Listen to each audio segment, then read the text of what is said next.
Eyo Elda Micho atuveta siana na Cash Lips kutange Flavor na Winky D. It's Cash Lips today. And I told the boy, Cash Lips my home. We not seen a barrier. Big up funky darling. And the chatman my friend and me enemy. Valo vengira tarinda kana bodoro rengenesi. Clear competition stiff.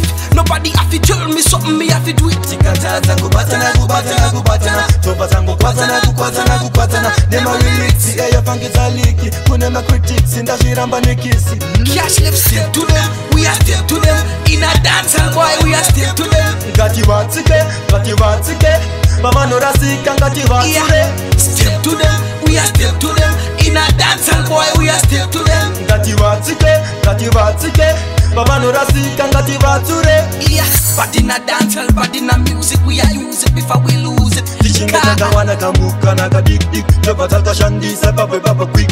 Lyrical, dance hall exploding, lyrical brooding.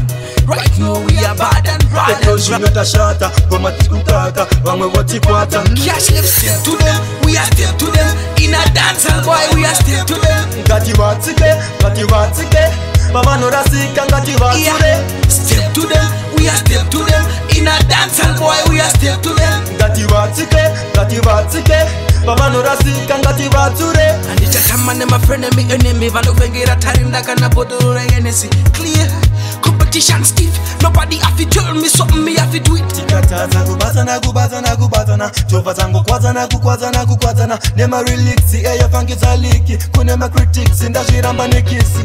Cash Lips still to them, we are still to them. In a dance hall boy we are still to them. Ngati watike. Mama no rasika ngati wature. Still to them, we are still to them. In a dance hall boy we are still to Ngati watike. Mama no rasika ngati wature.